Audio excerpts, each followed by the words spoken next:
And here we are, it's time for our weekly topic, and this week we are joined by former Crewe Alexandra and Gibraltar international, David Artell. David, how are you today? Where are you calling us from? I'm great, thank you, Ruairi. I'm at home, so I'm just having 5 minutes talking to you and stroking my dog. So he's a beautiful dog. What's his name for our listeners? Jeff, beautiful. He has kind of poked his head onto screen. He seems quite relaxed. Just woken up. There you go, look. He's just having a love next to me. Perfect. So, David, we always start our interviews in the same kind of style, and we ask about how did you get into football, how did you start playing, and who were your biggest influences on your early career? I think I had a very similar route to probably what tens of thousands of kids up and down the country did who were similar age to me, and who were probably having, it's changed slightly, but it's a very similar format. You start off in youth football. You know, I played back home in Rotherham, and you play for fun. You know, the biggest influences are your parents because they take you everywhere and they support you at that stage, and you know you just love the game. You grow up to love the game. It's the nation's game, and I was no different. So that's, you know, it's no there's no sort of massive backstory to how I got into football. It was kicking the ball about in the streets, running home, getting your homework done straight after school, and getting in the park and playing on the bowling greens and getting chased by the park keeper. That was my childhood. So were you a Rotherham fan growing up then? Were they the team you supported? Because they were the first team you would go on to play for, right? Was that who you supported as a kid? Yeah, they were the team I went to watch, yeah. Nice. And how does that feel like?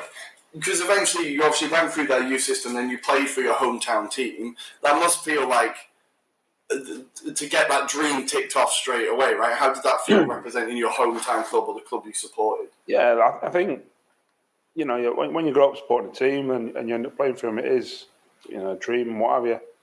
I was extremely fortunate the first 2 years as a professional. We actually won the league in the youth team, which I know everyone sort of seems to say they do, but back then we had Leeds and Newcastle and, you know, all the big guns. Sheffield United, we drew Sheffield United on the last day to win the league. You know, so then that was good. Then the first year pro, we got promoted out of what was Division 3 back then. I think I played one game. Then the second season as a pro, we got promoted to the Championship, what is now the Championship, and I played, whatever it was, 36, 37, 38 games. It was only the first sort of 5 or 6 games I didn't play. So, as well as playing for your hometown club, when you have your real formative years in the game, your 2 years as an apprentice, as it was back then, and your first 2 years as a pro, just winning, it makes you understand what it takes quite quickly. Well, very quickly. Yeah. And I was fortunate to sort of carry that through my career. So it wasn't just a dream, to use your words, in terms of putting on the shirt. We were actually winning and overachieving. You know, we were relegation favourites, and we ended up getting promoted to the Championship. You know, and you know, that obviously had similarities to what we had at Crewe. And what do you think it was about that the Rotherham squad and the management at the time that made you able to overachieve, in your own words? Like, what was there a kind of a team spirit? Was it the manager's tactics? What was it you think that it was able to make you overachieve? Well, the team spirit certainly got us points. There's no getting around that. You know, it's if you've got a good group, it's worth 10 to 15 points. And it's no point just saying you've got a good group. You've got to have a good group that's really close and special, and that's not easy. That's not easy. So we did, but we had that. So that was, like I say, worth 10 to 15 points. The other thing, we obviously had a manager in Ronnie Moore who was young, enthusiastic, knew what he wanted. There was no grey areas with the gaffer. He let you know in no uncertain terms if you'd made a mistake and all the rest of it. But then the final thing is we had good players. We had good players who were undervalued at the time, we had a sprinkling. Your likes of Mark Robbins, who was 34. He was one of the best finishers that I've ever seen. He could score a goal with both feet, with lots of different techniques. And because his legs were going, everyone, I think he scored whatever it was, 15 goals or something. We had Aaron Lee, who went on to have a terrific career in the Championship, Ipswich and Cardiff and places like that. We had Paul Warren, who's the Rotherham manager now. We had Paul Hurst, the Grimsby manager. We had Kev Watson, who's been managing. We had Rob Scott, who's the head of recruitment. We had Guy Branson, who's still in football, who's I think he's now become an agent, but he was at loans at Leicester. You got Mike Pollitt in the goal, who's been a goalkeeper coach in the Premier League. You've got a group of players. That's just I could go on. Yeah, that's a group of players who understood football, loved football, and have stayed in football. Mm-hmm. Now I'm pretty certain Ronnie Moore didn't recruit players based on whether they were going to stay in football and make it their careers. But he obviously had a knack of picking a player, and when you've got that, you overachieve. You do, and like I said, they were good players, and we I can remember, we were going to places like Stoke. I remember my second appearance at Stoke. It was like 30,000. They'd just come down. All the Icelandic people were there at the time. And little old Rotherham's rocking up. I scored. We drew 1-1. We were going to Bristol City and Millwall and all these played Reading, the big clubs, and Rotherham at the time didn't have the fancy stadium that it's got now. Yeah. And like I say, we got promoted to the Championship based on hard work, that togetherness, but some ability and people prepared to go the extra mile, which it sounds so easy to say that. It's very difficult to achieve. Mm-hmm. Everything from staying out after training to all socialising together. If one of the lads at the right time said, right, we should all go out together, there was no, I'm not sure about it. Everyone just went. Everyone just went because we knew it was the right time to do it. We knew it was sort of from a professional capacity, if you like. Yeah. And the whole, but that was just sort of like that's the easy, lazy option, if you like, the English option. Mm. The football answer is we used to stay out on the training pitch and improve and practice and want to be together. Mm. The managers used to have to drag us in because we just wanted to play football and love playing football. And when you're in that mindset and you've got that group, we're just mates playing. It sounds crazy. Mm-hmm. You do get the success. Well, it sounds like it was a really great atmosphere and people wanting to work, no matter what job you're in. As long as people want to work where they are, you're going to get better results, right? So what other the main lessons that you learned from Ronnie Moore then? So it seems like he had a big impact on your career. What were the lessons that you took with you into your managerial career from him?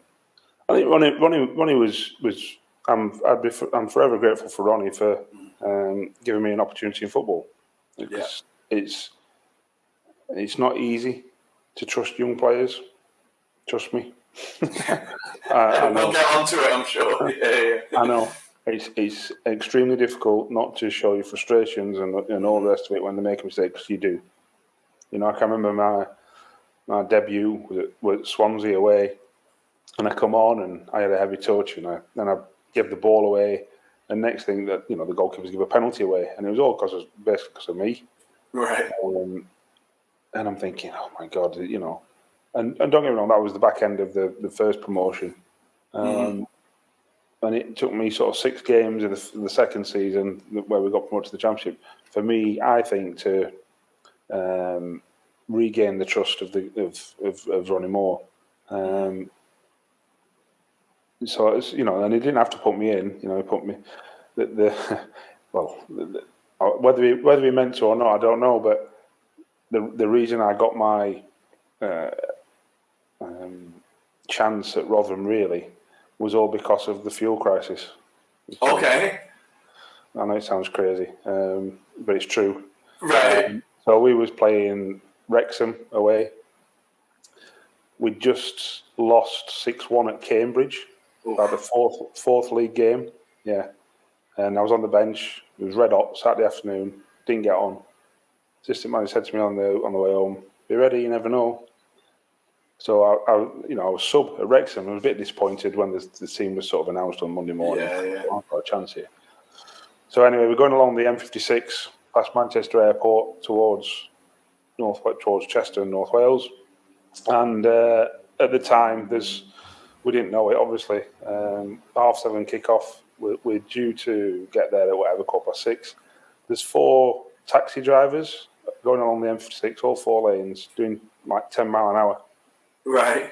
And they are heading down to the Stanlow Oil Refinery, which is sort of Runcorn, Runcorn, Liverpool, the Wirral way. And they did that for, it took us half an hour extra. It actually was longer. It must have been, we got to the race course at Wrexham at 7:20 for a 7:30 kickoff. Right. So we asked, the gaffer or whoever it was, asked them to put the game back to 7:45. They refused. So we literally got off the bus, put his gear on, and straight out. It won't be allowed today, but that's how no. So I'm on the bench. The 35-year-old centre half who played on Saturday pulls his hamstring after 8 minutes. So I get on the pitch and we win 3-1. They score last kick, so it was, nothing to do with me. Yeah. Ronnie Moore went mad at the player whose fault it was. Right. You think you're effing Glenn Hoddle. That was the memory in my head. And I then played on the Saturday against Wickham. We won 1-0. I got sent off last kick. Oof. Again, wasn't my fault really. Guy Branson did the back header to the goalkeeper. Their quick forwards made him explode and read it. So did I. I genuinely tried to get the ball just outside the box. Brought him down last minute. Keeper saves the free kick. Ronnie Moore comes in and pats me on the back and says, "You won us the game." Wow. Which was different because I expected a ticking off because that was the way. He gave Guy a ticking off like. I missed the Tuesday. The lad was back in. The 35-year-old was back in. I think the following Saturday it was against Reading. We lost 3-1, I think it was. And then I played ever since. I played every game after that to the end of the season. I think bar one. I think because I got a tight hamstring, pulled my hamstring, something like that. I can't remember. But it was all because of 4 taxi drivers. You need to find them and thank them, really, right? That's mad that they made you just go straight out onto the pitch. Like when you see a teammate pull up with an injury like that, right? Obviously, is your first instinct like, yes, I'm getting on the pitch, or is it like, I hope he's all right, I'm getting on the pitch?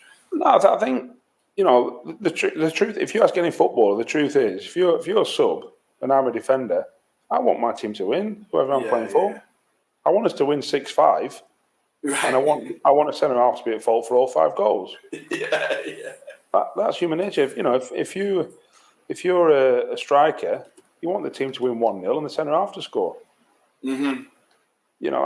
That's what you want. There's no. That's human nature. And I'm no different.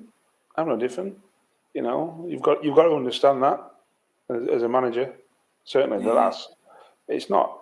You've got a problem when you want players actually for the team to lose because they're not playing. There's a bigger picture that you're missing there, pal. Come on. Because when you get a chance, you can't just flick a switch. Oh, everyone now start winning because I'm in the team. Don't work like that. No. So after Rotherham, you moved to Mansfield. I saw that here you were managed by the legendary Keith Curle. I think a character in the game that everybody loved, and it was an incredible lower league manager. How was it to work under him? And then later on, you worked under Carlton Palmer, another kind of character. How was it to work under Keith Curle? I have to say that the time at Mansfield was a great time. They've got some really good young players. Your Lee Williamson, who went to play Sheffield United, Liam Lawrence, Sunderland, Stoke. Tom Curtis, Wayne Corden, who were a bit older. But we had some really good young players. Bobby Hassel, who played for Barnsley for a long time. He's now carrying Langer at Barnsley. Some real good young players. Alex Baptiste played for Bolton, Blackpool. We were all of a very similar age. I was probably 23. the lads who were there had been really, really well coached by a guy called Billy Dearden before I got there, and they loved playing football. And it was very similar to Rotherham. The age group was slightly younger, and we did well. We lost in the playoff final on penalties to Huddersfield, and we played some good stuff. We played some really good football, I have to say. And Keith was very good in that. I have to say I didn't realise until he got Northampton promoted last year before. It was his first promotion because my experience of Keith, because obviously I had him at Chester as well. Yeah. He wanted to play good football, and it was surprising that it took him that long, I have to say. But he was. He was great. I have to say, he was good. He wasn't as detailed as Ronnie Moore around certain aspects, but then he was more specific about style of play. Okay, definitely. Whereas Ronnie was more about, I suppose, the non-negotiables, if you like, and set pieces and that kind of stuff. Whereas Keith was more style over substance, whereas Ronnie was more substance. That's why. So how does that reflect in the training? Like, is the training then more about, like, under Keith Curle, if it's about style of play, it's more about shape and about tactics, and then that was more Ronnie Moore was more shape, tactics. Keith Curle was more about technique, looking good, finesse, flair.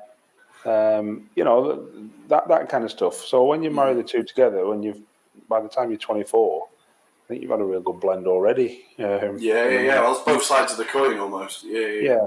So that was it was good. I'd say I really enjoyed my time. Certainly my initial time at Mansfield. Keith was very good. Nice. Well, the two of the players you mentioned there, Liam Lawrence and Alex Baptiste, I remember them being like. Liam Lawrence was incredible when he was at that Mansfield team. I remember for a while he was linked with Crewe, and I was really hopeful he'd go to Crewe, but he absolutely tore it up at Stoke afterwards, I think. He was always a great, great player, Liam Lawrence. I remember him a lot, Yeah, I think he's coaching in Stoke's Academy now. He lives on Wychwood Park, in between Stoke and Crewe, so... he's a good guy, I would say. Good guy, good player. I'm sure he's... enjoying coaching, I have to say.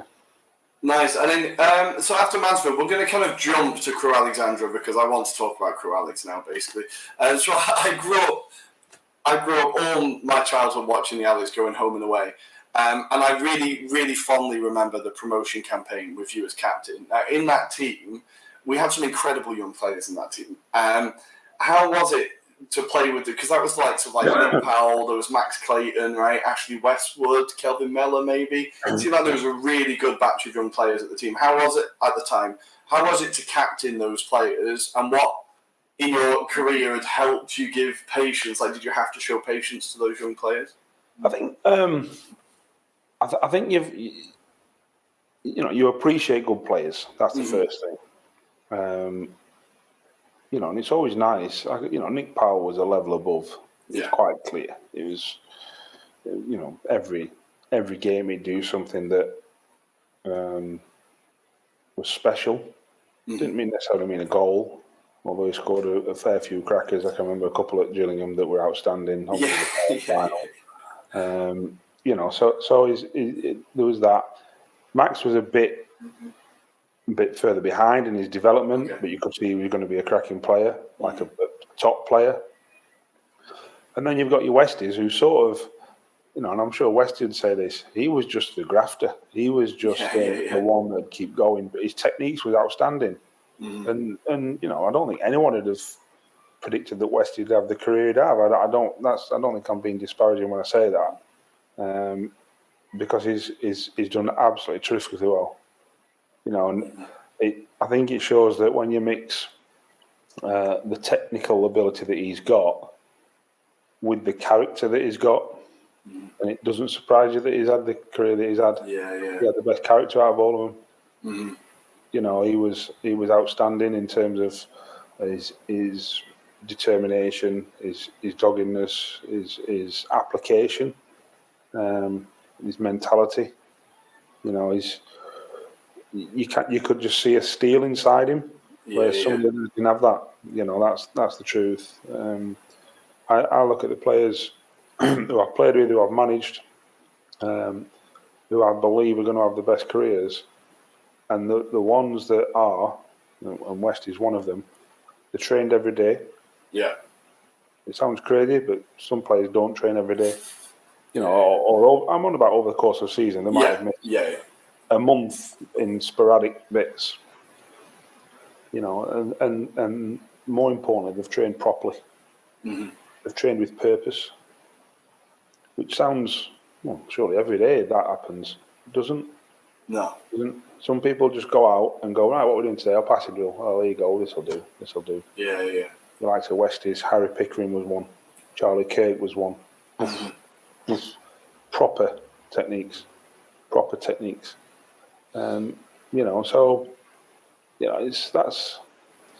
That's the difference. That is the difference right there. That deliberate practice. That it's as a manager, a coach, you try to make players understand that you're not just here to occupy my time.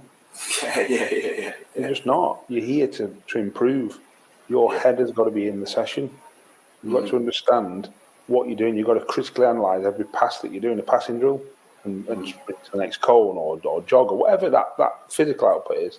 But understand that this bit's important. And if there's a physical element to it, right, you understand that bit as well as this bit's important. And as opposed to just going, right, I'm going to do that, and then I'll have a little giggle and chat. And yeah. It's like, come on, this is really important, because this is you're not going to have a giggle or a chat on a Saturday afternoon at 3:00. Yeah. This is what's going to stand you in good stead. When you cross that white line, this is what's going to let you down. Yeah. And Westies, your Pickerings, your Kirks, your Perrys, they're the ones that, it doesn't surprise me that do go on, because they do it properly all the time. Yeah, because I feel like, and with Nick Powell, I remember watching him, and he was obviously an outstanding player, and I was incredibly excited. That playoff goal is one of the best goals I've ever seen live, the playoff final goal. It was unbelievable. But I feel like maybe he got unlucky with the timing at Manchester United, or maybe his head wasn't right. I'm not sure what it was. But if you're managing a player who maybe their attitude isn't 100%, we've seen it with Dele Alli recently, his kind of career kind of taking a sidewind. What do you do as a manager, or how do you kind of try and get through to that player and change their attitude? Because I think it's a real art of like man management, right? Well, I'll give you an example, specific example. With Nick Powell, we was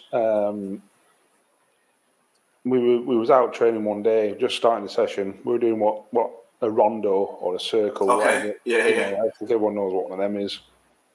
Nick gives the ball away, should go in the middle and run around to get it till he gets back. And they went, right, I'm going in. So there was like 4 of these, or 3 rondos, 3 lots of 8, whatever it was, can't remember, but there was certainly more than one circle. And Lee Bell was in, I was in, this circle, and apparently needs to go in the middle with whoever else was in the middle. And he just went, can't bother, I'm going in. Wow. So Lee Bell started hammering him. I can imagine. Who do you think you are? To the point where I thought, hang on a minute. And the session stops at this point, and it's not just stopped for 10 seconds. It's going for a minute, 2 minutes. Steve Davis is at the end watching someone else and bakes and what have you. And I just went, Belly, leave him. Right. It's his career. Fuck off. Oh, sorry. No, don't worry. That's not a problem at all. Don't worry. Keep that out. It's fine. I just said, let him go in. Go on, go in. So, and he went in. So I'll go in the middle, not a problem. So Belly's steam's coming out of his ears. Yeah. And I speak to Belly. I said, listen, Belly, that's his career.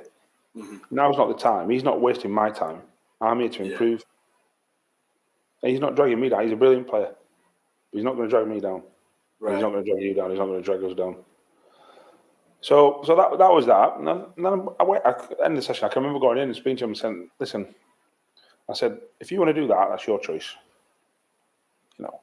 So that's up to you. But I'm telling you now, I'm 29. That is not the way forward. Mm-hmm. Just to let you know. I said, you can take this advice, whatever. It's up to you. But I'm giving it you because I think it's my duty as captain, as one of the senior pros. Out on the pitch wasn't the time because you were affecting everyone else. Now it's just me and you. I'm not doing it in front of everyone. I'm not making you an idiot. I'm not doing anything. I said, it's just advice from an older player that I hope you take on board. Did he take it on board? Probably not. That's the truth. Probably not. That's the truth. You know, and I look at, you know, people use the word mavericks and you know that kind of stuff. Was he a maverick? I don't think it matters whether you label him a maverick or not. He was a really good player, and he still is a very good player. He's probably Stoke's best player still. You know, I saw Stoke. In fact, I'm going to Stoke tonight to watch him against Swansea. What did I see him against? Wigan last. Okay. Wigan. This season. Have I been to Stoke this season? Wigan, Stoke. Yeah, it must have been. I'm sure it was Wigan and Stoke this year. Right. 2-2. I can't remember anyway. He was the best player on the pitch. Right. He's a good player. You know, should he have achieved more than what he should have, you know, achieved in his career? Yeah. He should have. Yeah. He's a terrific player. He's outstanding. Absolutely. You know, he's better than Championship level. One of the biggest clubs in the Championship level. But why is he at the Championship? Well, it's nothing to do with ability. It's the thing that Ashley Westwood's got that Nick Powell hasn't got. And you know, that's my opinion. You know, Nick still had a terrific career. Yeah. It could have been so much better. Yeah. So while you were at Crewe, obviously you took on this captain's role. As you said, you were one of the senior pros. Is this when you realised you wanted to go into football management, or did you always know that after football it was what you wanted to do? I think up until this sort of last 3 or 4 months, I've not been a great planner. That's the truth. Okay, right. That's the truth. Although I have got a thirst for knowledge and a thirst for work and an understanding and all that kind of stuff.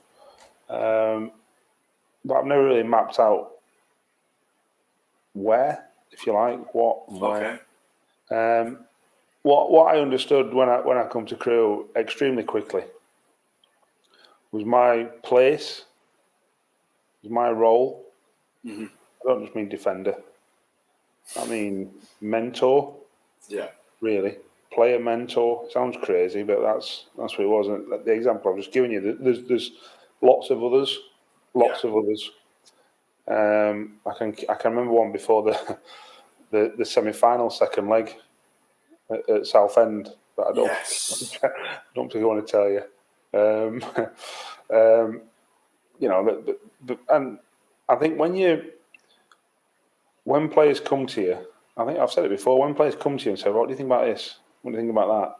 and they come into you in the dressing room, they come into you in the canteen, they come to you on the pitch, and they just want your sort of advice, your input, as opposed to going to, at the time, Dario, Steve, Neil Baker. You're thinking, why are they coming to me? Well, it's safer. Obviously, safer coming to me than Neil Baker. At times, anyway. Nick Baker's great. You know, so but then they're coming to you as opposed to why they're not going to Steve Phillips, why they're not going to Lee Bell. You know, the dressing room we had, the young players knew that they had a voice. Yeah. They also knew that there was a healthy respect between everyone. I don't mean old and young, although that is part of it, but I'm on about young to young, old to old. There's a healthy respect. And it was important that their opinions mattered. And if they wanted to say something, and because I made that really clear, over and above some of the other older pros who didn't have that opinion, I think that them players come to me because they thought I was fair, if that's the right term, at the time as a captain and a leader and all this bit. They knew I would listen as opposed to just, I don't know, dismiss take the mick, Okay. whatever. Yeah. So when you sit and think about it, which I did, you then go, I've said it before. Crewe's a completely different football club to all the others I've been to. It's a proper coaching club. Like I said, Mansfield, going back, you were coached. Yeah. In a similar kind of way, but nowhere near as much detail. Rotherham, you were coaching in a very much a team way. Okay. Crewe was very much an individual team coaching with detail. So when you put that together, and the fact that you're getting all the detail that you need as a coach and manager, you've got quite a lot of different experiences that all these young players that haven't got, and you've lived a bit longer, 6, 7, 8 years longer, whatever, 10 years in some cases. Then you sort of go, hang on a minute, I've got a bit more to give here. Yeah. Like I said, I think it was probably, I'd only been at the club about 3 months, and I went and knocked on Dario's door. And I said, can I do some coaching? Okay. And I think, to be honest, he was taken aback. Right. I don't know, I'll probably have to ask him, but he probably won't remember now. But he just went, yeah, if you want. Okay. And it was great. It basically said, come and stand on the AstroTurf and watch for 3 months. And bearing in mind, it was probably already November. He probably thought, well, let's see how you get on by the time it gets to February. And it's absolutely chucking it down. Yeah. And it did, don't get me wrong. you go to the training grounds twice a week. Through the winter months, you're going to get wet and you're going to be really, really cold.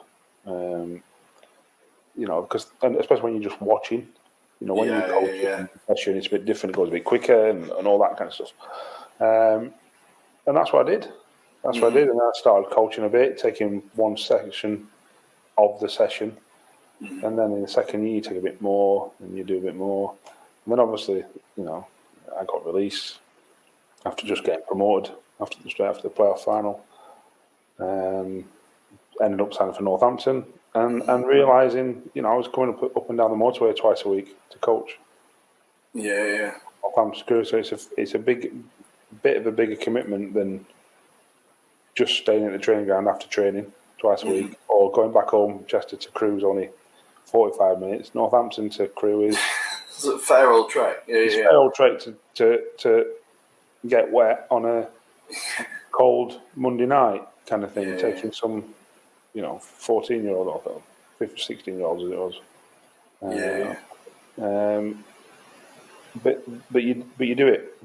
There's a reason I did it, not because I thought at that point I want to be a manager. Right. I realised that I was at a very good club to learn.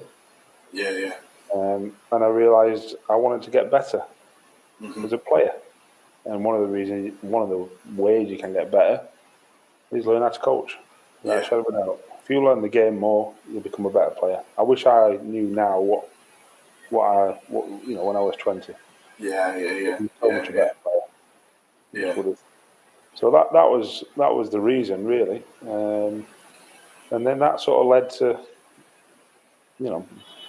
being offered a role at Crewe as, I think it was operations manager, but I don't think Dario, you could take the academy manager's tag off Dario, but he certainly wasn't the academy manager, that's for sure. Right, okay. He wasn't, that's not me. Right. He was coach, he was... Yeah. He was what the new term is, head of coaching, that's what he was. Okay, right. He wasn't bothered in paperwork, and he just wanted to coach, write a session down, and that was it. Whereas when you had to log the session, who was in the session, and all that kind of stuff, someone else did that for him. But there was all sorts of other stuff to do with the audit, which I was quite fine doing, all the management stuff, if you like. And whilst also coaching. That's what I was doing. So my days were full, and probably fuller than anyone's there. And that's what it was. We were brought in to continue coaching, keep adding them words of wisdom, keep learning, without a shadow of a doubt, and pass the audit. That was the other thing. That was No, we did. I think we had 9.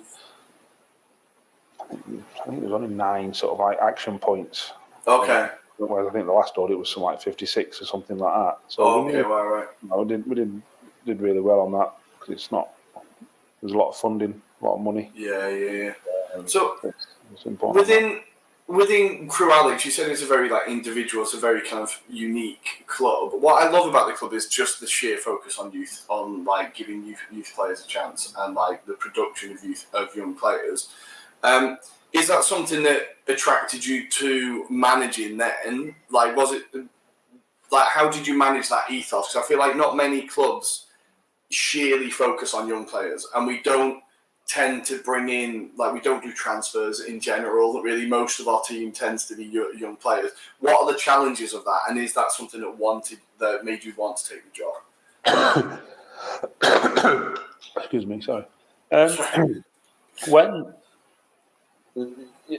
don't get me wrong, there's times when it's frustrating. Mm-hmm. There's no getting around that. There was times, when we were 12th in League One, lowest budget. I knew that with a bit of extra investment in certain areas, we'd have probably got in the playoffs. Yeah. I think we ended up with 6 points or 8 points outside the playoffs. Yeah. I think we had 5 games where if we'd have won them games, we'd have been in the playoffs at quarter to 5. And I think we lost all 4 or all 5. We didn't even draw any. Yeah. And I knew, going into the January transfer window that season, we need a bit more here. Mm-hmm. Keep going. Only 1 or 2, but then 1 or 2 are a bit more expensive. They might also impact someone coming through. Yeah. They harm the business model. And I can remember, the chairman saying to me, "What do you need?" And I said that, and he said, "Can't do that." I said, "Well, can't do that. There's no point giving me any money. Give it to the Nines." And that's what happened. Okay. Wow. That's what happened. Right. Okay. The football club improved the pre-academy structure. Yeah. And that's so. It's rewarding when you get through the cycle. So Crewe this year, it'll be fine. Yeah. One of the big reasons, because I still played all the kids last year when we were bottom of the league. So when you go to Sunderland and play a 17-year-old, an 18-year-old, and a 22-year-old back three against Jermaine Defoe and the League One top scorer, Rory Stewart, you've got to have some cojones to do that as a manager. Yeah. You do. I was doing that. Why? Because I thought I'd get the benefit of it this year. Yeah. That's football. I'm not going to get the benefit Alex Morris is. Mm-hmm. But then players who've played 20 games last year at 17, 18, 19, 20 will, be in good stead and be ready or readier, if you like, great term, but more ready than they were when I had to put them in because there was a gap. Not this summer, the summer before, we didn't take any pros. Right. That's the first time in Crewe's history because there was a dearth, a gap where the players weren't good enough. Wow. That production was, had a fallow year. Yeah. That's not good. Because they'd have been a year ahead of the players that are playing at Sunderland away, for example. Yeah. They'd have been a year further on. They'd have been a year better. Mm-hmm. That all impacts. And when you can't then go and get, somebody who's played 200 games at League One, it's a problem. Losing games of football. Because it felt like. Yeah, because it felt like with that League One team, when we had Pickering, Charlie Kirk, Perry and G, there was lots of really good players there. And I think that you can correct me if I'm wrong, obviously, but I feel like COVID allowed us to keep hold of them a little bit longer, but then they all left at once. And then once they all left, immediately there was a lack of quality in the squad. Or lack of experience, I don't know, you will know better, but how did you feel about that, and how did you deal with it once they all left? Because it really felt like that team could have pushed on a bit more. You're right. I think you're right with COVID. We wouldn't have lost I think we lost 6. We lost Omar Beckles to Leighton Orient for more money. Yeah. That kind of thing. Perry, Ryan, Kirky, Pixie. There was others. We wouldn't have lost all them in 6 months. Yeah. If COVID wouldn't have happened, it'd have been over an extended period. So the transition period had been smoother, as opposed to a big dip at once. Yeah. Wasn't ideal by a long stretch from a manager's point of view. Did we try and get a Rio Adebisi ready before, behind Harry Pickering? Yeah, we did. Yeah, we did. And Rio's another one. He'll be fine. He'll show up well. I know Tariq. Iwaku's playing midfield. Why? Yes, he can. Because Rio's keeping his end up. Or Zach Williams is playing left back. And that's because of the games that they've played over the last 12 months, really. Yeah. But when you've got a gap, or when you're right at the start of that cycle again, because you've lost them all in 6 months, you're going to have a blip. Yeah. You're going to have a blip, and that's what it was. Like I said, when you got the lowest budget by distance, there was only Cheltenham that was anywhere close to us. Yeah. Morecambe's, they were miles ahead. Yeah. Never mind Sheffield Wednesdays, Sunderland's. No. They've got players. Who's one player who's more than our whole week combined. They have. Yeah. And it feels like now with the teams in the lower leagues, and even one of your former teams, Wrexham and Salford, we were talking about before we kind of pressed record. There's more teams now in the lower leagues that are just kind of spending their way out of it, or have these big backers. How do you compete with that? Because I feel like with Wrexham, it's almost like a Man City type thing, but in the National League, right? Or Salford, it's the same thing, just outspend the competition. How do you deal with that? How do you combat that? I think you've got to teach players. You've got to improve players. Mm-hmm. Irrespective. If you've got a squad full of players on $4,000 a week, you've got to make them $6,000 a week players if you want. Right. If you want to use the reference of money. Of money. If you've got a striker who's only ever scored 12 goals in one season, you've got to make him a 20-goal a season striker. Right. Whatever barometer you use, that's what you got to do. Does it help that if they're all on, above average salaries? Well, it gives you more of a chance. Of course, it does. But money's not everything. It helps, but it's not everything. Leicester wouldn't have won the Premier League if it was money was everything. Yeah. Okay, fair. Don't get me wrong. The top 6 always finish in the top 6. Yeah. It's a freak year, if you like. And the biggest factor, there's been lots of studies done, the biggest factor to determine league places is player budget. Mm-hmm. We all know that. So, for the first 4 years, we had the third lowest budget in League 2, the lowest budget in League 1, and we always finished above where we should have finished. Yeah. We should have finished third bottom, forever. Yeah. What was it? 17th, 15th, second. Yeah. And then 12th. We were 12 places higher than we should have finished. There's nobody in League 1. There's no one in League 1 that had a plus 12 compared to their budget. No one. No. That was an incredible season. I really enjoyed watching that season on iFollow. Obviously, I live in Milan, so I'm not able to get to the Crewe games now, but I really, really enjoyed watching that team in League 1. I thought we played some great stuff, and it was really good to see us punching above our weight again. It feels like it had been a while since we've done that. But you achieved promotion as player and as manager with the Alex. Which one do you think you look back on with more kind of pride, or which one means more to you now? I think the management one, without a shadow of a doubt, because I did a lot of it on my own. You go, hang on, you didn't do anything. You didn't kick a ball. The management of Crewe was extremely difficult. There was. This is not a criticism of Crewe. Mm-hmm. Honestly, it's not. This is the situation that we were in. And I'm sure you know most of it. The majority shareholder that were taking money out of the football club. Yeah. Money was tight. Mm-hmm. That gets resolved the same month that COVID hits. Yeah. So I had 18 months, 2 years of as majority shareholder not putting any money in. In fact, if they paid the wages a day earlier than they should have done, he'd have took all the money out. They had to repay the money in. That's how bad it got. Then you got 2 years of COVID.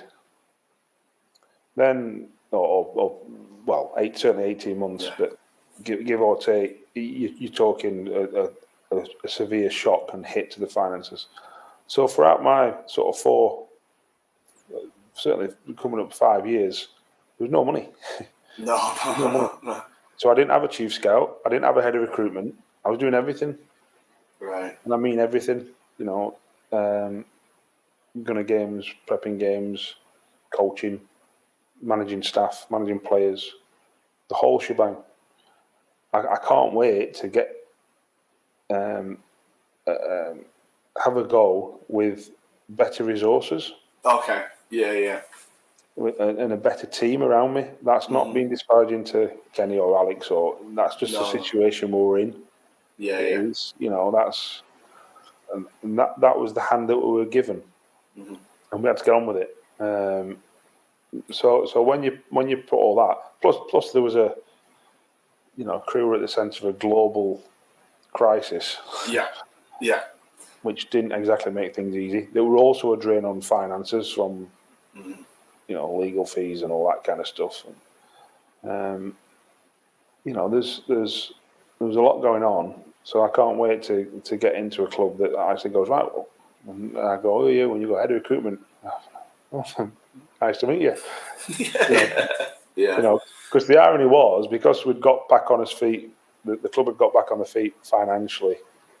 I went to the chairman in October and asked for a head of recruitment again. He said yes. Well, he said no. He said you can have someone that helps you in January, which is too late. It needs to be all done. Yeah. October's late. Yeah. And, January just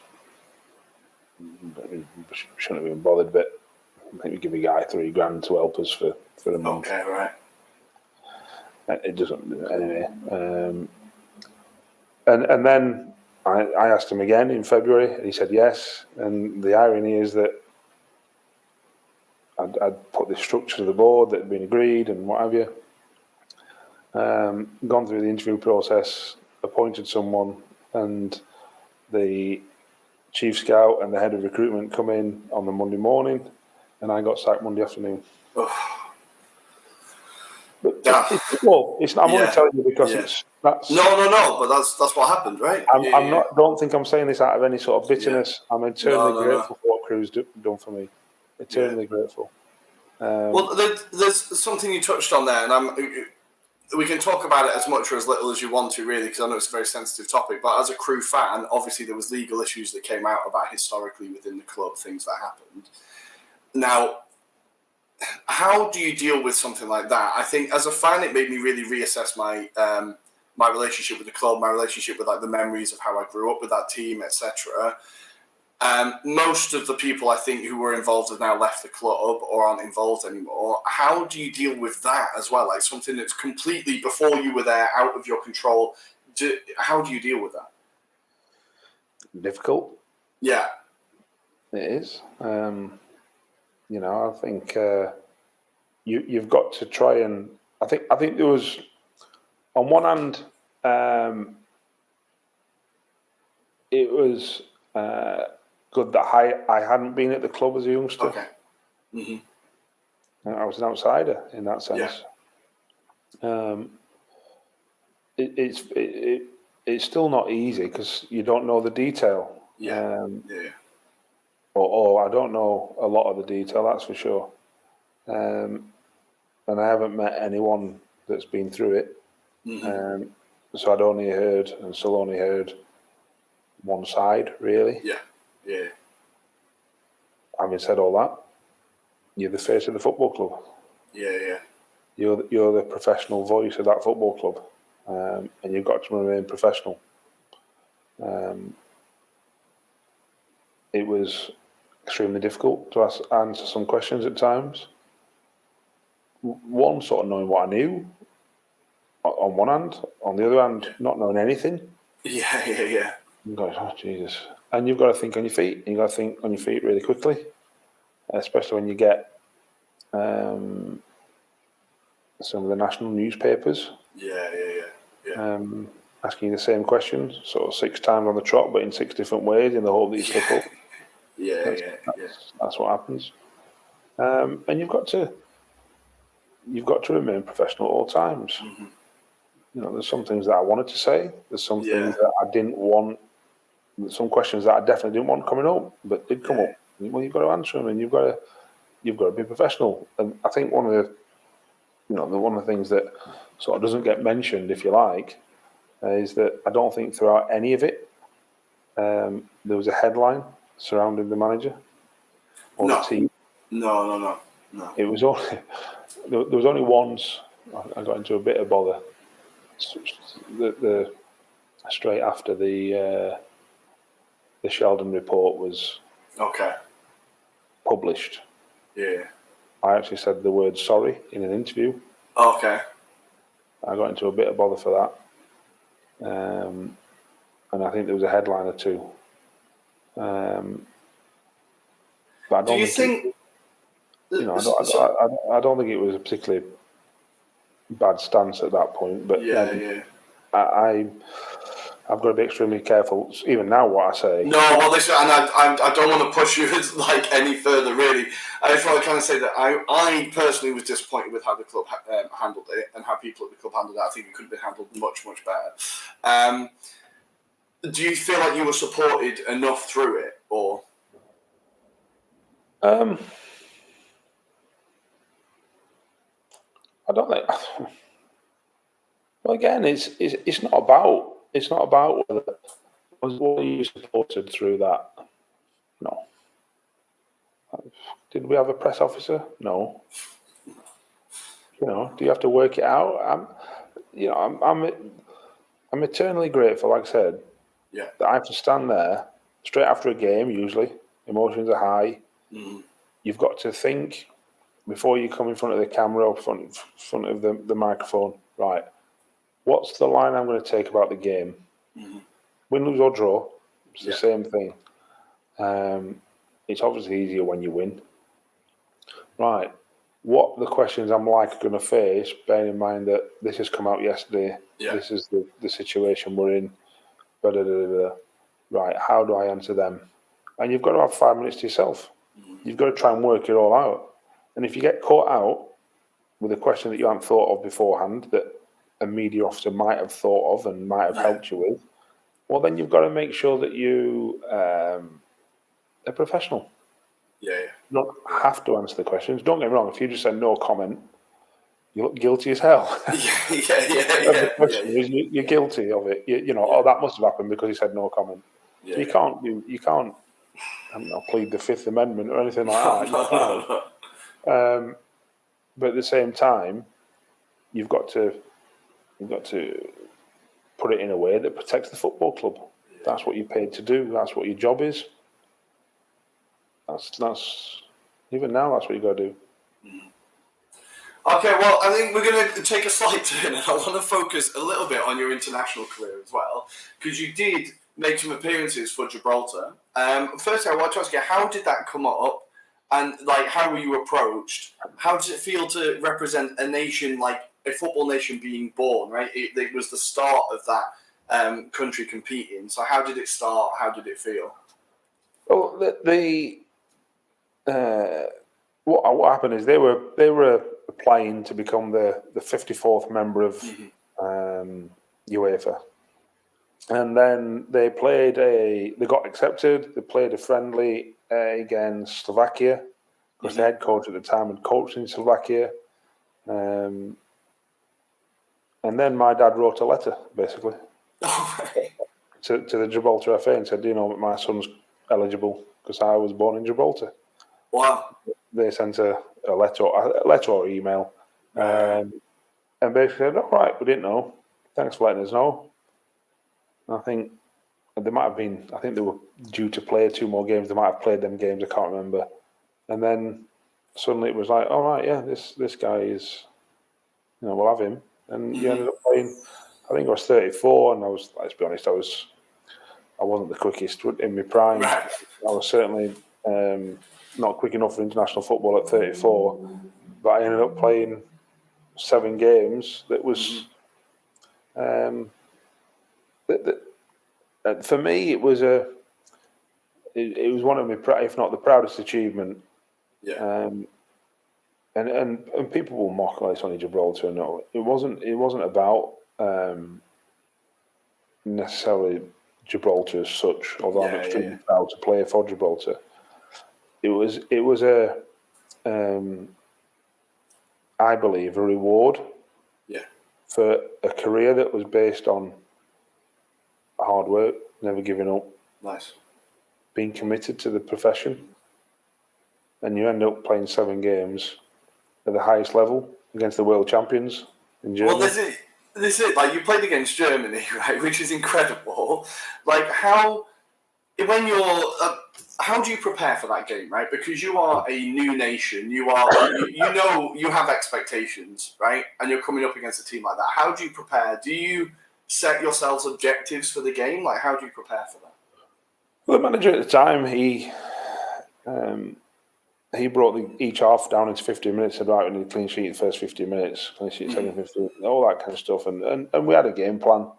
The truth is, bearing in mind that, we were playing in Germany, I think it was October, November. They just won the World Cup that summer in Brazil. They just beat Brazil 7-1 in the semi-final of the World Cup. And we've got a policeman, a hospital porter, a lawyer, a customs officer, a copper. That's what the lads were. Sat in a hotel in Nuremberg the night before, and the truth is, around the dinner table, we're going, can we keep it below 10? Right. That was the conversation. For all the game plan, we know we're coming up against your Thomas Mullers of this world and your Mesut Ozil. Yeah, all them players. And we're going, oh my God, this is going to be unbelievable. And I have to say, we gave a real good account of ourselves on the night. We only lost 4-0, which sounds a drubbing, but it wasn't. That's respectable. That's definitely respectable. It was. I have to say.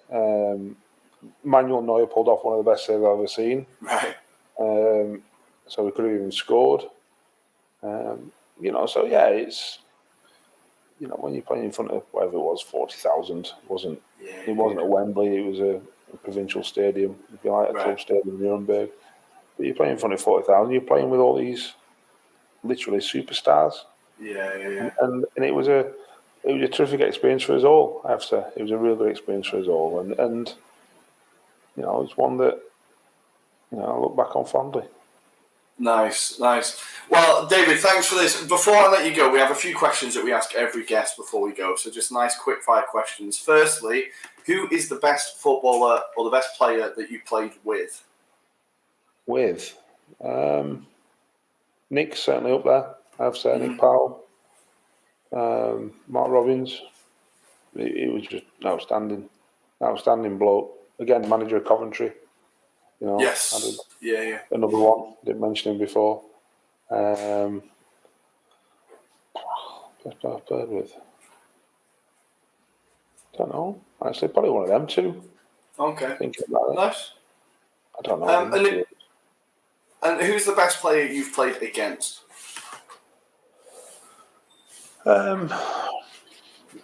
Probably, I don't know. Gianfranco Zola, Thomas Muller, Lewandowski. Lewandowski was good. He was good. Was that for that was for Gibraltar, I imagine, right? Yeah, against Poland. Yeah, he was. You don't see Lewandowski as quick. Yeah. He's lightning. Let me tell you. Yeah, I can imagine. A lot quicker than me. Put it that way. Which coach had the biggest impact on your career? I think there's been a few. I think in the formative years, Ronnie Moore had a distinct impact on me. In certainly in one way, Dario obviously had a massive impact in a different way. The detail was phenomenal, absolutely phenomenal. And there's others. You know, I've actually got a slide on the presentation of what I've taken from each one. Okay. Their style is, you know, just so I go, because I've actually thought about like what was he like. You know, there's some managers that were literally dictators. Yeah. Okay. There were some that were pacifiers. Mm-hmm. That actually bordered on lying. Okay. Right. You know, there were some that were perfectionists, which was good in some ways, but hampered him in others. This is all my opinion. Yeah. There were some that were just bullshitters, if I'm being honest. Yeah. Well, you get them in every job. You get them in every sphere, right? You know, I can't think of one that shouldn't have even been involved in a football club, but it was a big name. So that's, you know, so you try and take bits from everyone. Nice. That's the truth of that. Okay, next one. The best stadium that you've played at? Best stadium? Yeah. Obviously Wembley is, Yeah. you know, is unbelievable. Anfield was good. Walking out and all the flags at the Kop is good. I'd say it's quite an impressive place. Trying to think where else. Don't know. Probably. So I don't know. I'm not very like. I don't own any shirts. I've got. Oh, really? Believe it, I'm not one of them. I haven't got Okay. anything in my house that you would think that resembles me being a footballer or a football manager. I don't particularly look back. Right. Anything that I've got, I couldn't tell you where my Manager of the Year award is. It's in my house Okay. somewhere. Right.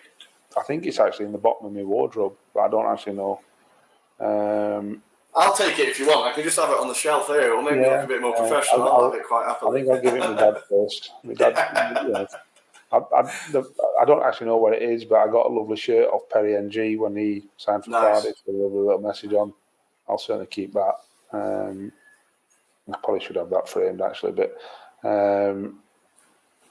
I don't. I haven't got any shirts framed, not one. Okay.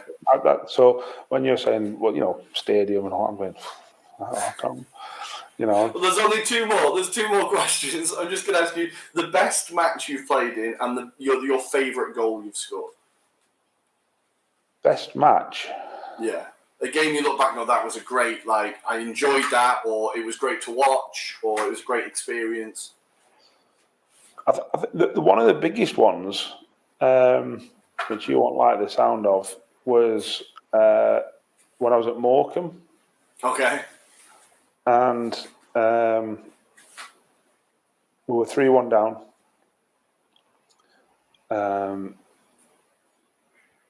We had 10 men.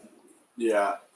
I was certainly culpable for the lad getting sent off. I gave him a poor pass, really, that put him in the right. You know, in a situation. He then made a poor error, but I shouldn't have really done what I did, or I could have done something different. So I was certainly culpable. The opposition had a penalty to go 4-1 up, missed.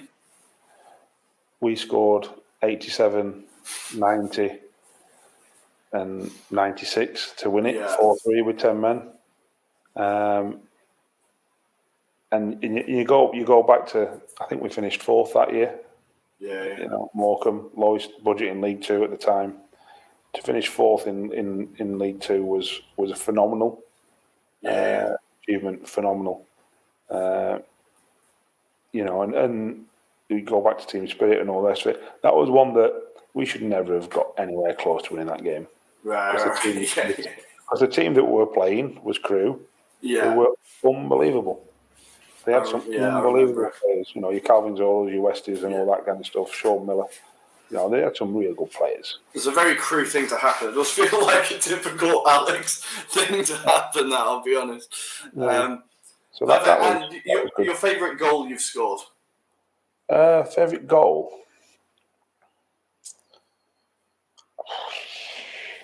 Favourite goal? Don't know. I think I've scored some good goals, some important goals, some not so good goals. You know, I think lots of headers. I can remember scoring a left foot half volley from near the edge of the box for Mansfield, an overhead kick for the Crewe. Nice. But were they particularly outstanding goals? I wouldn't say they were outstanding. They just did your job. Again, I've never looked at it as that was the best I could. You know, that was all about me, because it's never really been about me. It's I like that. all about that I can't do that bit if that person doesn't do that bit. So I think I get more joy out of helping others as opposed to that's again one of the things that I've looked back on over this last 3 or 4 months. Like, where do I get my kicks from? And when you see people improving and getting better and winning games of football, and you actually go, that's what, because you've got to win enough games of football to see the improvement. Or go hand in hand. So when I can remember, going to Ipswich in the COVID season, if you were a boxing match, it'd have been stopped after an hour. We lost from a corner, 1-0. Yeah. Their staff clapped us off. It was, and Paul Lambert was brilliant after the game. Said, but it was brilliant. You take great pride in how your team plays, as opposed to a particular goal or from a personal point of view. I've sort of gone that sort of door shut now. No, okay, that's fair. Well, David, thank you I really enjoyed that chat. It was fascinating. I really hope to see you back in management soon, hopefully, right? I really just want to say I did enjoy a lot watching the Alex under you, and that particularly the season in League One was a fantastic season. I really did enjoy it. So thank you, David. I've also got a very quick favour to ask you after we wrap up. But thanks for joining us. I hope you enjoyed it, and we will speak again soon, hopefully. Thank you very much, mate. No problem. Thank you.